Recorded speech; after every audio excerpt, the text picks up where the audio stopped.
आयुष्यमान भाऊ, एक मिनिट.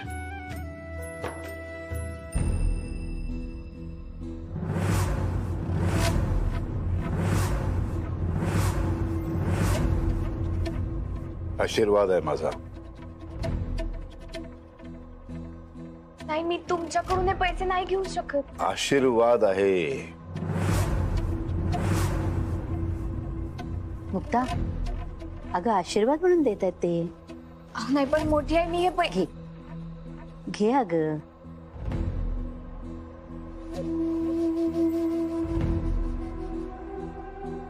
ठीक आहे, माझा आशीर्वाद तिला नको असेल. नाही द्या.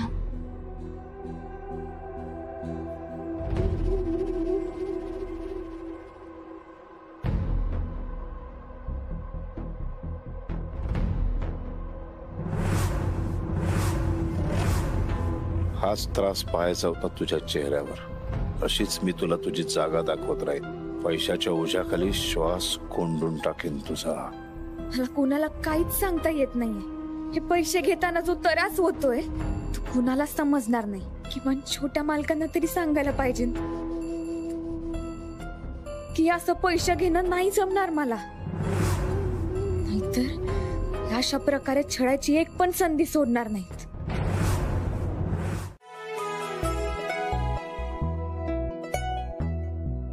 अहो,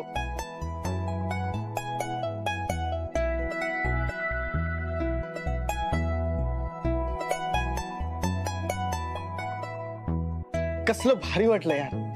मुक्ता प्लीज एकदा बोल ना.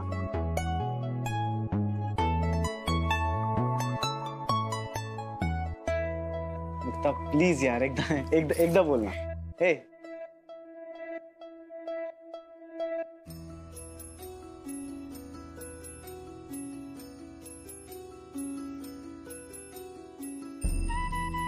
बोल ना एकदा प्लीज. अहो वाव वाव मुक्ता, तुला खरं सांगू का, मंगलाष्टक, मंगळसूत्र, सप्तपदी सगळं झालं, पण ना यार मला तो नवरा असल्याचा फीलच येत नव्हता. आणि आता जे काही तू अहो असं म्हणालीस ना यार, मला एकदम फीलच आला. एक मिनिट एक मिनिट एक मिनिट. पण मुक्ता, बायकोनच नवऱ्याला अहो का म्हणायचं असं? म्हणजे नवरा बायकोला अहो म्हणूच शकतो ना. हो, तुम्ही काय पण काय बोलताय. पती परमेश्वर असतो. अगं मुक्ता, पती परमेश्वर असतो, मग बायको काही भूतनी असते? अगं ती पण देवीच असते ना. मग हा भेदभाव कशाला? जे पण आहे ते चांगलं आहे. मला छान वाटतं.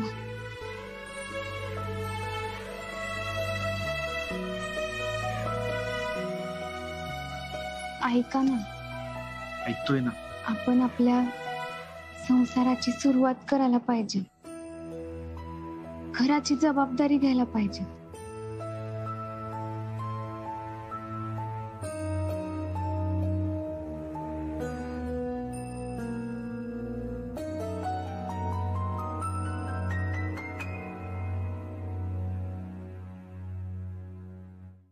मी पण तोच विचार करतोय मुक्ता. You're right.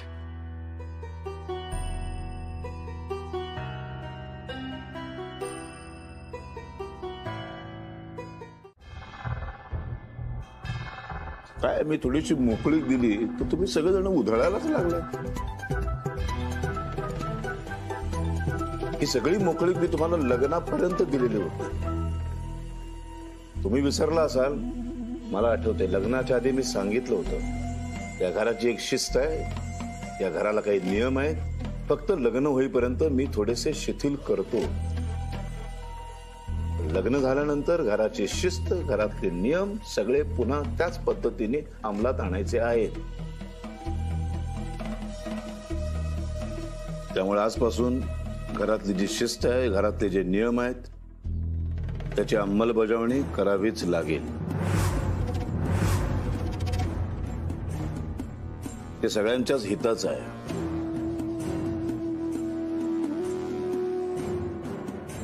आणि आई, तुझ्यासाठी मात्र हे नियम कुठलेही नसतील. तुला त्या खोलीमध्ये बंदिस्त राहण्याची काही गरज नाही. तू संपूर्ण घरभर तुझ्या मनासारखं कुठे फिरू शकतेस. या टेबलवर आमच्या सोबत येऊन जेवायला बसू शकतेस. रादर तू बस. तुझ्यासाठी हे नियम नाही आहेत. बर, मला वाटत नाही याला कोणाचा विरोध असेल. आपल्या घराची जी शिस्त आहे की पुरुषांनी सगळी बाहेरची कामं करायची आणि संपूर्ण घर हे स्त्रियांच्या ताब्यात असेल. घरातली सगळी कामं, संपूर्ण घर हे घरातल्या बायकांनी सांभाळायचं.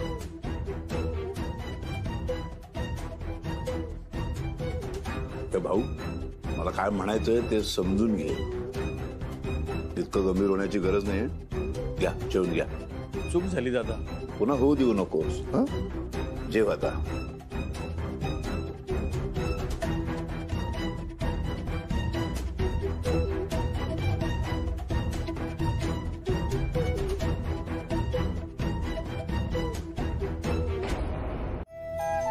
मी नगरकर झाले असले तरी मावं मूळ शिंदेच्या कलाकारीचं आहे. आणि मला आमचा संबळ वादनाचा वारसा पुढे न्यायचा आहे.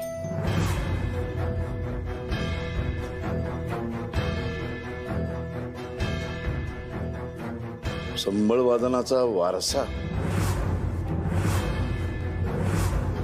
म्हणजे तुला काय म्हणायचंय मुक्ता? तुमची होणारी पुढची पिढी संबळवादक व्हावी? नगरकरांच्या पुढच्या सगळ्या पिढ्या या संबळवादक व्हाव्यात? नाही नाही, तिला तसं नाही म्हणायचंय. अजिबात नाही. सून आहेस तू, सुनेसारखं राहा ना. नगरकरांच्या सुनेचं काम काय आहे? घर सांभाळणं, घराकडे लक्ष देणं. हे सगळं घर तुझ्या ताब्यात आहे. घराकडे लक्ष दे, घर सांभाळ. फार मोठी जबाबदारी आहे ती. बाहेरचं आम्ही बघू ना. तुला आता चिंता कसली आहे? तुझ्या कुटुंबाची ना. ती नको काळजी करूस तू. मी आहे ना, मी समर्थ आहे. मी संपूर्ण काळजी घेईन त्यांची. त्यांना काय हवं नको ते देईन. पैसे देईन, वस्तू देईन, सगळं देईन मी. हा, फक्त त्यांनी ते स्वतः कुठलाही गैरसमज करून न घेता स्वीकारलं पाहिजे, बास. नाही, तुमचा विचार योग्यच आहे, पण मला असं वाटतं की मुक्ताला नाही आवडणार आहोत ते. वय, मी तुमच्याकडून पैशाची मदत नाही घेऊ शकणार. नाहीतर लोक म्हणतील मी पैशासाठी या घरात लग्न केलंय.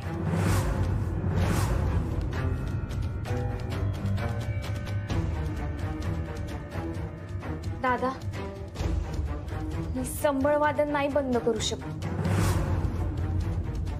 ती माझी ओळख पण आहे आणि माझी जबाबदारी पण. ही कलाच मला जिवंत ठेवत. घरात तुम्ही म्हणाल तसं होणार. सून म्हणून इथल्या कुठल्याच जबाबदारीपासून मी लांब जाणार नाही. घरच्या इज्जतीला, तुमच्या नावाला ठेच लागण असं मी काहीच करणार नाही. तुम्ही आमच्या सुखासाठी इतके बदललात. एवढं काय काय केलं. नेहमी आमच्या भल्याचाच विचार केला.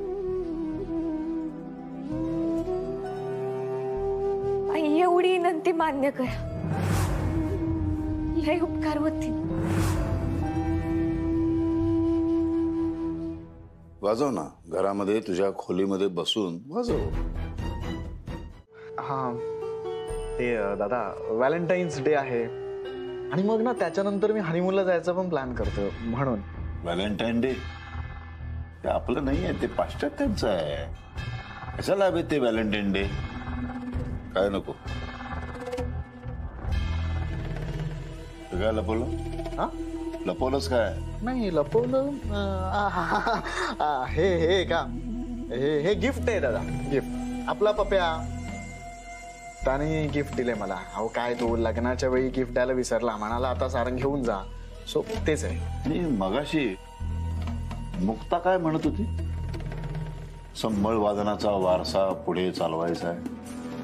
म्हणजे काय तुमची मुलं, आमची नातवंड पुढे काय संबळ वाजवणार?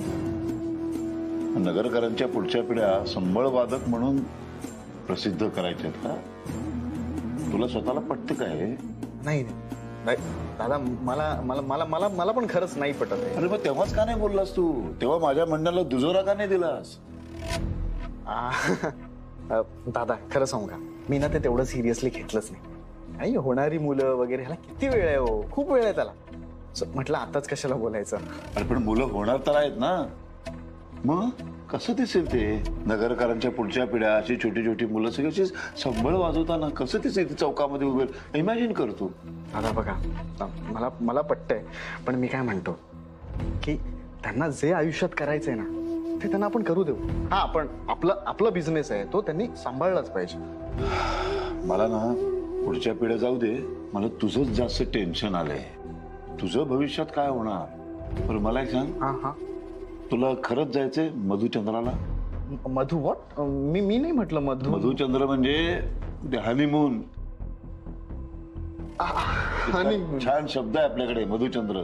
बरं बरं, मधुचंद्र. हो खरंच छान शब्द आहे. जायचंय तुला? हो दादा, हो इच्छा तर खूप आहे मधुचंद्राला जायची. मी काय म्हणतो की ना दादा, व्हॅलेंटाईन्स डे मी नाही सेलिब्रेट करत. तुम्ही बरोबर म्हणाला, आपली संस्कृती नाही येते. मी नाही सेलिब्रेट करत. पण दादा, त्यासाठी खूप छान असं सरप्राईज प्लॅन केलंय. सो तिच्यासाठी तरी परमिशन द्या ना प्लीज. हा, मग मी तुमचा होकार समजू ना? थँक्यू दादा, यू सो लव्हिंग. थँक्यू. आलोच. जा बाळा, हनीमूनला जा. मुक्तासाठी तुझ्यापेक्षा जास्त मोठं सरप्राईज प्लॅन करतो मी. कायम लक्षात ठेवशील.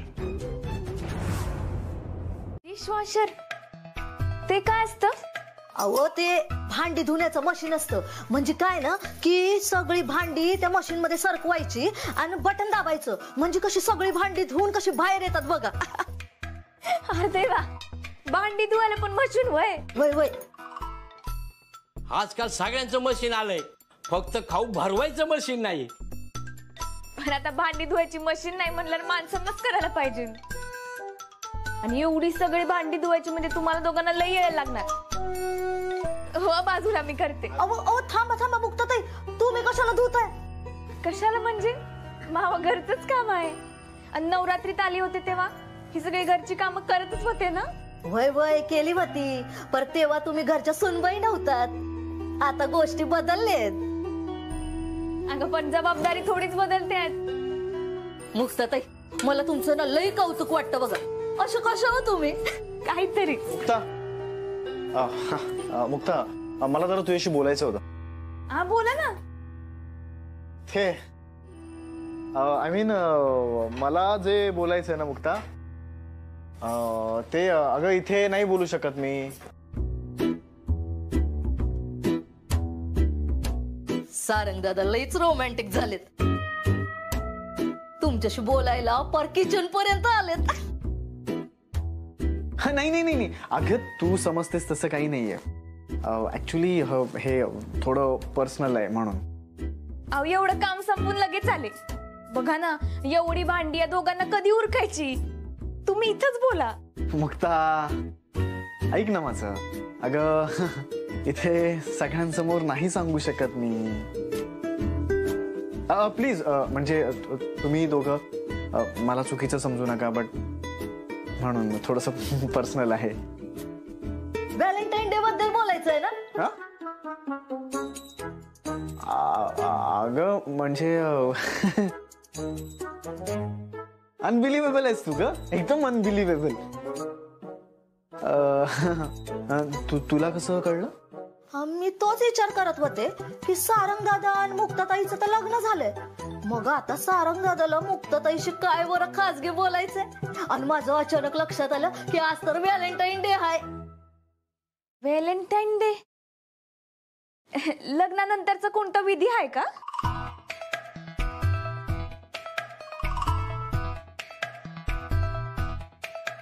अहो काही चुकलं का?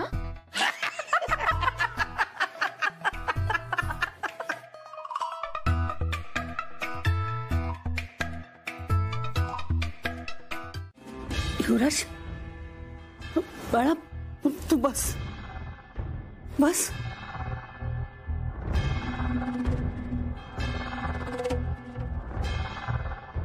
शांत हो.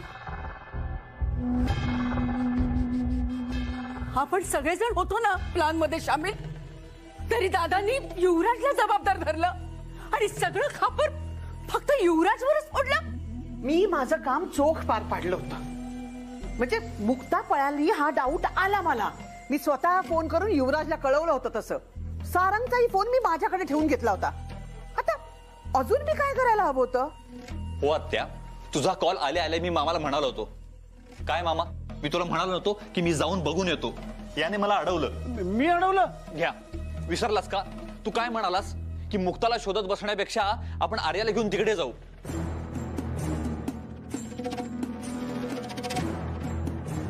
मामा, मी एक काम करतो, मी जाऊन बघून येतो. अरे येडा झाला का? गाडीने जरी गेलास ना तरी 1.5-2 तास लागतील. आणि ती सटकली म्हणून तुझी वाट बघत बसणार आहे का ती तिथे? त्यापेक्षा आपण इथे लक्ष घालूया. हिला घेऊन पटकन लग्नात जाऊया आणि पटापट लग्न उरकून घेऊया. आणि मग त्या बिंडोक फेरूला तिकडे शोधायला पाठवलं.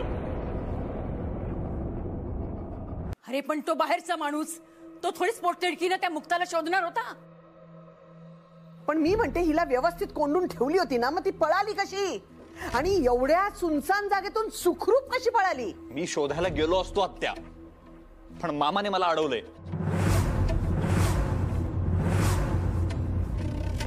अरे पण ती पळून गेल्यानंतर तिला शोधण्यात काय अर्थ आहे? मुळात ती पळून जाऊच नाही यासाठी प्रयत्न करायला हवे होते. आणि खरं तर मी आर्याला लग्नासाठी घेऊन निघालो ना, मला तरी तेच योग्य वाटतं. अरे पण म्हणजे सगळा दोष माझ्या युवराजचा आहे असं म्हणायचंय का तुम्हाला? म्हणजे काय, सगळी चूक त्याचीच होती. ह्याला विचारलं होतं, नीट कोंडून ठेवलंयस ना, पळून तर नाही ना जाणार. तर हा बाजीराव हुशार काय मारत होता, अच्छाच होणार, ती जाणारच नाही. मग काय, ती गेली पळून, झाली भूर. एवढी अक्कल होती ना तर स्वतः जबाबदारी घ्यायची ना. हक्कल काढायची ना माझ्या नवऱ्याची. नीट बोलायचं त्यांच्याशी. नवऱ्याला बोलल्यावर झोमलं ना तुम्हाला. मग माझ्या मुलाच्या अंगावर हात उगारला तेव्हा मला काय वाटलं असेल का मला काय मन नाही? एक मिनिट, काय चाललंय तुमचं? आपापसात भांडताय? अरे तुम्हाला कळतंय का, जर आपल्यात फूट पडली तर काय होईल ते? प्लीज असं वागू नका. कसं वागू मग? आपली आय मीन 50-60 एकर तरी असावीच. म्हणजे मला एक्झॅक्ट आकडा माहित नाही, मी एक थोडा असा गेस केला. 135 एकर शेतजमीन आहे आपली. आणि सगळी बागायती आहे, पाण्याखाली आहे. वाव. उत्तम शेती होते आपली. त्यातली 100 एकर आपण फळं लावतो. म्हणजे पेरू, संत्र, डाळिंब, चिकू अशी विविध फळं लावतो. एक साधारण 75 ते 80 लाखाचं उत्पन्न येतं. त्यातल्या 50 लाखाचं उत्पन्न आपण परदेशामध्ये निर्यात करतो. म्हणजे काय म्हणतात तरी त्याला, एक्सपोर्ट करतो आपण. शिवाय मार्केट यार्ड आहे ना, त्या मार्केट यार्डामध्ये आपले 2 गाळे आहेत मोठे. तिथे आपण इतर शेतकऱ्यांकडनं कांदा आणि बटाटा विकत घेतो आणि मग आपण ते राजस्थान, गुजरात, मध्य प्रदेश तिकडे ट्रान्सपोर्ट करतो. आपले जवळजवळ 15 ट्रक आहेत आणि 6 कंटेनर आहेत. वाव. हा. आणि आपले दुधाचे 2 टँकर सुद्धा आहेत. आणि पुढच्याच महिन्यात 5 नवीन ट्रक विकत घेतोय आपण. अरे बापरे, म्हणजे दादा खूपच मोठा व्याप आहे आपला. खूप नाही, खूपच मोठा आहे. शिवाय 5 एकर जमीन आहे आपली. त्या 5 एकर जमिनीवरती आपण म्हशीचा आणि गाईचा गोठा बनवलाय. आणि ते सगळं दूध आपण सुट्ट विकत नाही. आपली स्वतःची दूध डेअरी आहे. त्या दूध डेअरी मार्फत आपण ते दूध विकतो. शिवाय इतर शेतकऱ्यांच्याकडनं गाई म्हशींच्याकडनं दूधही घेतो आपण. जवळजवळ 1200 लिटर दूध येतं. मग ते आपण आपल्या डेअरीमध्ये पाश्चराईज करतो आणि ते विकतो. अहो छोटे मालक, 5 वर्षापूर्वी आपल्या मालकांनी स्वतःची पतसंस्था सुरू केली. अहो 200 कोटीचं डिपॉझिट आहे आणि आपण शेतकऱ्यांना गाई म्हशीसाठी कर्ज देतो. हा, पण आपली एक अट असते की दूध आपल्यालाच विकायचं. हो. आणि सुद्धा या आता सगळ्या ह्यानी सांगितलं श्रीधरनी, त्या पतसंस्था वगैरे जे काही आहे ते सगळं मी तुला आता हळूहळू दाखवीन, स्वतः घेऊन जाईन तिथे. कळलं? हो दादा. पण दादा मला काय वाटतं की आपण आपल्याच नावाचा जर दुधाचा ब्रँड बनवला आणि तो पिशवीतून विकला तर, म्हणजे आपल्याकडे डेअरी तर आहेच, सो आपण अजून काही मशीन्स आणि काही ट्रेंड माणसं जर अरेंज करू शकलो आणि मग दुधाबरोबर दही, ताक, लोणी, चीज, पनीर असे पदार्थ आपण मार्केट करून विकूच शकतो. म्हणजे छान मार्केटिंग केलं तर आपले हे प्रोडक्ट सुद्धा खूप मस्त विकले जातील. क्या बात आहे. बघितलं श्रीधर? हो, आता हे काय? मी माझ्यासाठी आधीच लय काय केलंय, लय काय दिलंय. आता मुक्ता, आजच्या दिवशी मी तुला असं गिफ्ट देतो ना ज्याची तुला सगळ्यात जास्त गरज आहे.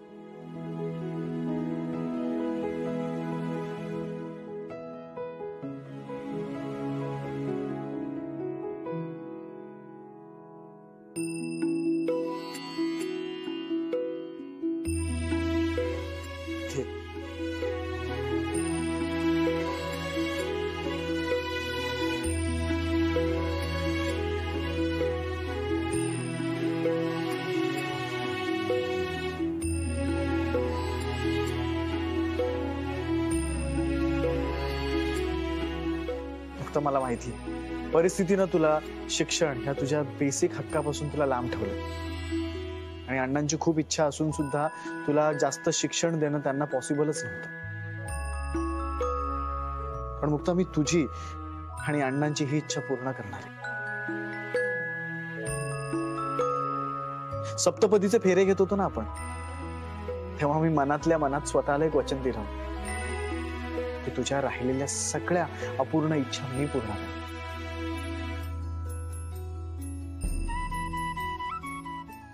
मुक्ता, हे बघ, तू खूप हिंमतवान आहेस. तुझ्या या हिमतीला ज्ञानाची साथ मिळाली ना तर तू आणखीन भक्कमपणे उभी राहशील. मुक्ता, तू खूप शिक. तुला जर डिग्री पर्यंत शिक्षण घ्यायचं असेल ना तर ते घे, मी तुझी साथ देईन. आणि समज तुला डिग्री घ्यायची नसेल तरी सुद्धा तू शिक, कारण तुला लिहिता वाचता आलं ना तर तुझं व्यवहार ज्ञान वाढेल.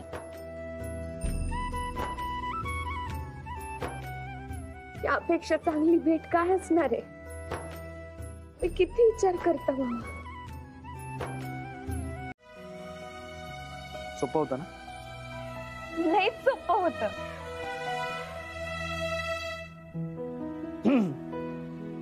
मुक्ता, तुला ना अजून एक महत्वाचं वाक्य बोलायचं. हा, सांगा ना. I love you.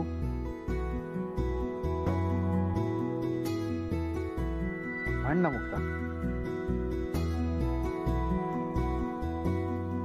I love you.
कसं असतं ना जया, आपला व्हॅलेंटाईन तो असतो जो आपली काळजी घेतो. असं एकट्याने प्रेम करून काहीच होत नसतं अगं. तू काळजी नको करूस. तुला जो हवाय तो आज तुझ्या आयुष्यात नसला ना तरी उद्या ज्याला तू हवीयस तो तुझ्या आयुष्यात नक्की असेल. खरंच गायत्री? हो. अगं पण बरंच झालं रणबीरने लग्न केलं.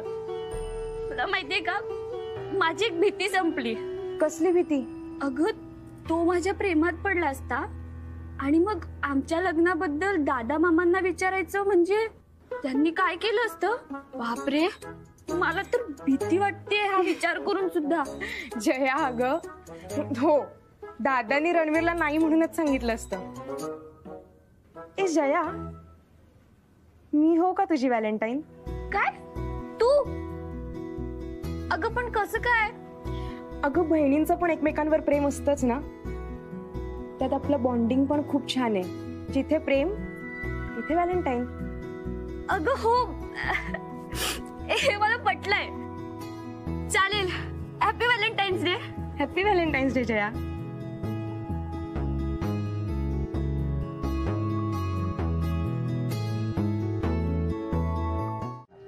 का? अगं का काय, कारण व्हॅलेंटाईन्स डे हा आपल्या संस्कृतीचा भाग नाही असं दादांचं म्हणणं आहे. आणि बरोबरच आहे ते, त्यामुळे त्यांनी परमिशनच दिली नाहीये. जाऊ द्या, आता यावरून वाद घालण्यात अर्थ नाही. तुम्ही लवकर तयार व्हा. दादांना जाऊन भेटा, त्यांना सांगा कामाला सुरुवात करतोय म्हणून. तर मलाही काहीतरी बघावं लागेल.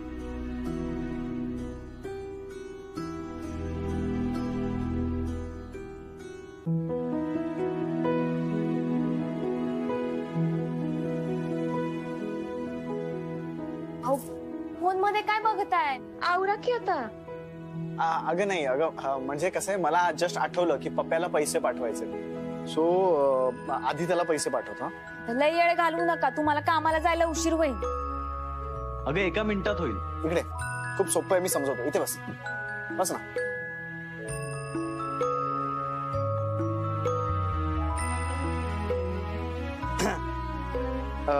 हे बघ, काय करायचं आता, मला पप्प्याला पैसे पाठवायचे आहेत ना, तर सगळ्यात आधी मी माझ्या मोबाईल मधलं पेटीएम ऍप उघडलं. आता इथे पप्प्याचा मोबाईल नंबर टाकेन. पप्प्याचा नंबर टाकला.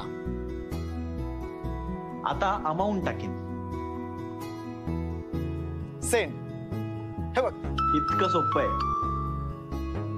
अय्यो, एवढ्या लवकर गेली पण? हो, एवढं सोपं आहे. मला काय वाटतं माहितीये का, यांना नीट समजावून सांगितलं ना तर ऐकतील अगं ते.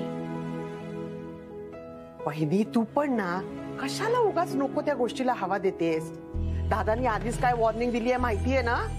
अति कराल ना तर सगळे नियम आधीसारखे लागू पडतील ना. उगाच पारतंत्र्यात जाल. माझं काय बाबा, मी आज ना उद्या इथून जाणार आहे. कधी जात आहे?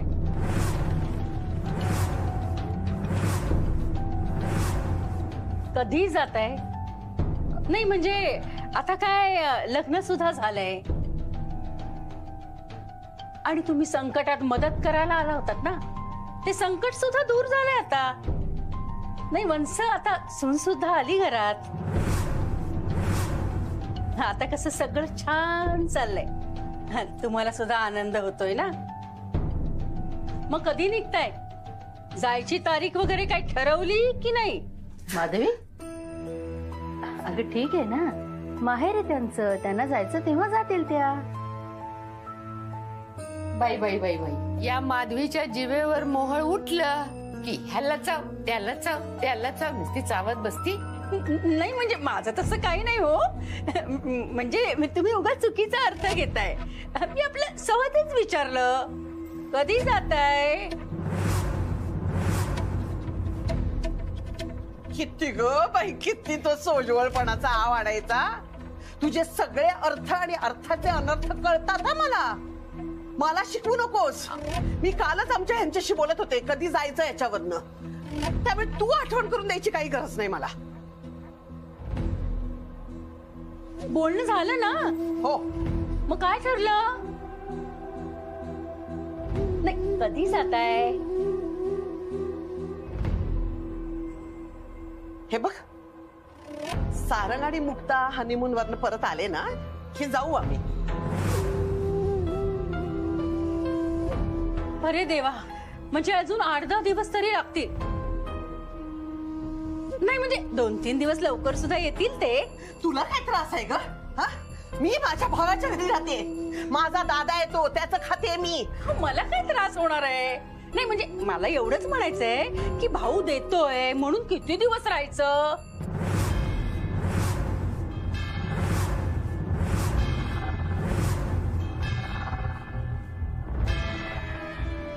दोघी चक्क भांडतेत. आधी जायला नकार का देत होतीस? तुम्ही हनीमूनला जायचा एवढा आग्रह करताय म्हणजे नक्कीच डोक्यात काहीतरी चुकीचं शिजत असणार. बरोबर ना? तुम्ही मामा कितीही राग करा, मी प्रेमानं तो राग संपेन. खरंच तुमचं लईच कौतुक वाटतं. मनात एवढं विष असताना वागताना एवढा चांगुलपणा ठेवता. कसं जमतं तुम्हाला हे? कसं जमतं ते कळेल तुला नंतर. एक फार चांगलं केलंस तू, जायला तयार झालीस. तुमच्या मधुचंद्राची सगळी तयारी करतो मी आता. दोघांना पाठवतो मधुचंद्राला. मी कुठेही गेले ना तरी या घरात परत येणार. तुम्हाला माझ्यासोबत जे काय करायचं ठरवलंय ना त्यासाठी तुम्हाला शुभेच्छा. मला भेटायला हा काही काम होतं का? हो, म्हणजे मला अशी शंका आहे, म्हणजे मला एकटीला नाही तुझ्या आजीला पण अशी शंका आहे की तुम्ही दोघं एकमेकांशी नीट बोलत नाही आहात.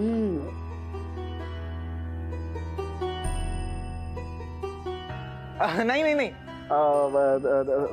तसं काही नाहीये. सारंग, काय झालंय? I mean I. काय झालं? हो हो, ते पण एवढं काही मोठं नाहीये ते. थोडं रुसली आहे ती माझ्यावर. हा, म्हणजे खऱ्या अर्थानं संसाराला सुरुवात झाली म्हणायची. तुम रूठे रहो मैं मनाता रहूं कि मजा जीने का और भी आता है असं म्हणायचं आणि त्याचा आनंद घ्यायचा. पण फार ताणायचं सुद्धा नाही. दोघांपैकी पटकन एकानं सॉरी म्हणायचं आणि मोकळं व्हायचं. यावर रामबाण उपाय एकच.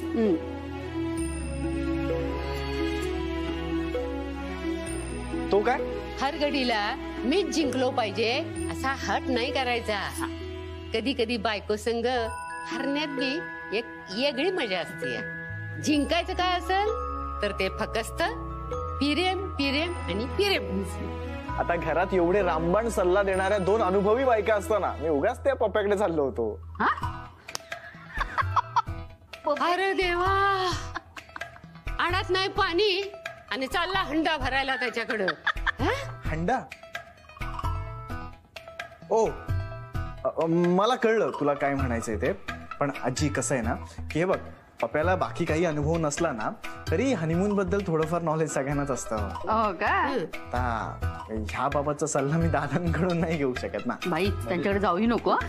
दोघी विचार करा. म्हणजे जस्ट इमॅजिन की मी दादांकडे गेलोय आणि दादांना विचारतोय की दादा हनीमूनला जायचं होतं, काही टिप्स द्याल का?